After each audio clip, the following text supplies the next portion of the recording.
someone prop me up like a podcast lock-in. This is a long one. A couple months ago, I started seeing a new dentist, which I was really nervous about because I had been seeing my other dentist my entire life, like since I was a child. And so as an adult, I was like, wow, like I should really like go shop around and find a dentist that I like. Because I've heard that other girls, they'll go to the dentist and they watch like movies while they're getting their teeth done, like there's screens on the ceiling. And my dentist, there were a couple of things that I had asked him about. Basically, he wasn't trying to do that. So I was like, okay, it's time for me to like get an adult dentist and like find a new dentist. So I do my research. I try to find one that has like really reputable reviews and is covered by my insurance because that was important. But I really mostly cared about like the dentist, like how good their dentistry was.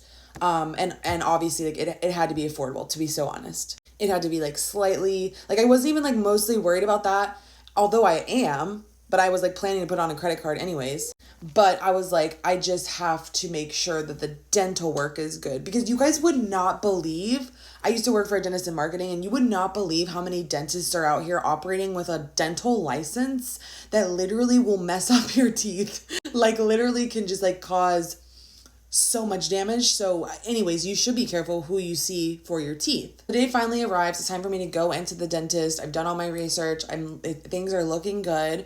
I get to the dental office. It's in a bougie part of town. So I'm like, okay, all signs are pointing to good, bougie. I walk into the dental office, looks very bougie, chandeliers, sparkly things, the whole nine. But then to my right, I'm looking at like all the pamphlets on the wall. Like there's like a bunch of pamphlets over here.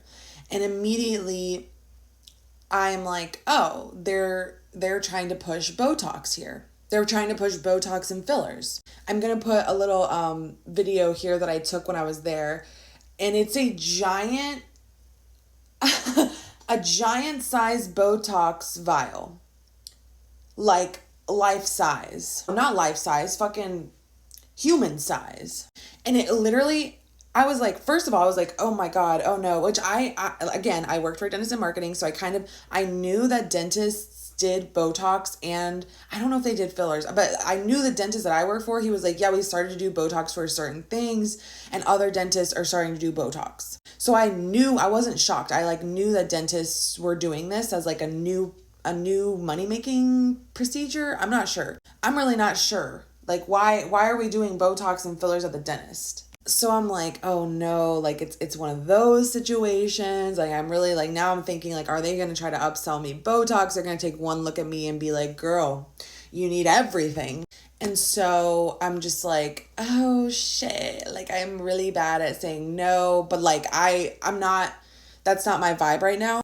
To be doing all that stuff. I don't have the money for it. I don't have the patience. I don't have the consistency. And I just, I don't know how I feel about it. So I'm still trying to, just trying to feel it out. I'm pushing 30, but I'm just feeling it out. But I don't want to necessarily like go to the dentist where I came to get my teeth worked on to like talk about or do Botox. And like, I definitely don't want to go to the dentist and like have it shoved in my face. And so then they direct me to the chair where I'm going to sit down. And so I sit down and there's like a TV on the wall and I'm like, oh my God, yes, yes. I get to watch like a little movie or something. Like maybe they'll put on Harry Potter. Maybe they'll ask me what I want to watch. And I'm like, this is the life. Hold on tight. This is the dream. And so I'm looking at the screen and basically it's like a Canva slideshow and it says, hi to my name. And then I'm like, oh my God, cute. Like, that's cute. They put my name up there. I'm a celebrity. And of course, like surrounding the TVs is like more brochures on like Botox and fillers. And like, if you have these fine lines, you might need Botox. If you have these fine lines, you might need fillers. If you have these fine lines. So like basically more. And then I realized that they're not actually going to play anything on the TV, but the little Canvas slideshow that they made to sell me either porcelain veneers or Botox and fillers. So it was like a 10 slideshow that just kept looping. And everybody was super nice. The girls at the front were nice. The hygienist was nice. The dental assistant was so nice. And they were all women. So I really appreciated that. Thankfully, they did not say anything about Botox or fillers to me. They didn't have to. It was plastered around the entire dental office, which is great because then the dental assistant or the hygienist or whoever doesn't have to sit there and be like, so are you considering Botox? Which I just like, if that would have happened to me, Like, I don't even know how I would have felt. Like, I just feel like that's so, first of all, that's such an inappropriate question to ask. I feel like that's one of the things, like, if somebody's interested in Botox, they'll tell you. So I'm really happy they didn't ask me that. But it basically was like asking me that, like with everything plastered around the office. And I'm not kidding you guys. I don't know if you've seen Dope Sick, which is a movie on Hulu, or a show on Hulu, basically about the I can't talk. The opioid, oh my God. This is the opioid epidemic in America, and how the pharmaceutical company knew it was bad, knew they were going to get people addicted, and did it anyways, and doubled down and kept doubling down, and like just kept running around all of the rules and regulations in the FDA and everything, and basically got everybody addicted to heroin because of the opioid epidemic. So anyways, this like giant Botox bottle is like giving me that whole vibe of just like pharmaceutical companies thinking it's clever, cool, fun, silly to like have a little mascot for, and this is what was in the show. They had like a giant pill mascot dressed up and going to the conferences and events and being like, hee hee hee, I'm an opioid pill and I'm saving everybody's life from pain. And meanwhile, it was literally killing people by getting them addicted to a very addictive drug that they were passing through doctors as safe and non-addictive. So I'm not saying that like, I'm not saying anything about Botox and like what I don't know the research. I don't know the research behind Botox, but it was very much giving me that same thing. Pharmaceutical company or some type of like medication company or some type of like, what I'm saying, comes down through the dentist, through the doctor, through some other person that patients trust. And then they get told like, you should do this because I'm telling you it's safe.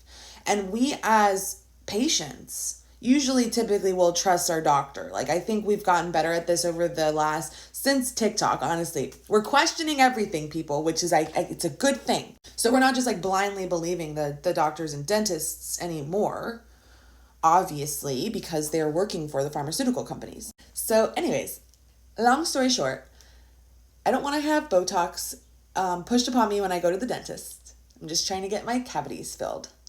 Thank you so much. I get enough of that in my day-to-day life, every single day of my life. And I think we all do as people. Like, we just get pushed advertising all the time. You're not good enough, you're not young enough, you're not pretty enough, you're not skinny enough. You must do these other things. And so I don't know. I guess I wasn't expecting it to be like that. I'm so used to like I said, my old school dentist, like he didn't have TVs in there. He had little murals that had been painting on the ceiling for literally 30 years. And so I'm just like, this whole thing was like, it was like a new experience for me. And I'm just like, wow. And so now I'm like, I got my dental work done that I needed to do, some of it. And then I have to work on the uppers. Nobody really pushed me Botox except for, obviously it was everywhere. They had the little blow up mascot, Botox mascot. Then when I'm getting checked out, the little assistant, bless her soul, she was asking me for my information, like just being like, okay, cool, like, and we're gonna get your finals done at the lab, and then you'll come back in and you'll get the crowns on, what's your date of birth? And so she's typing it in, and I tell her my date of birth, and she's like, oh girl, I'm so sorry for you. I don't remember exactly what it was, something like that, just literally like an audible like, oh no, you're old, oh fuck. And thankfully I'm like the type of person where like I'm pretty secure with like myself right now. And so like hearing that didn't faze me. If she would have said that to me in my earlier 20s, I would have been like, make it stop. Because aging used to scare the shit out of me. Like I said, now I'm pushing 30. There's nothing I can do.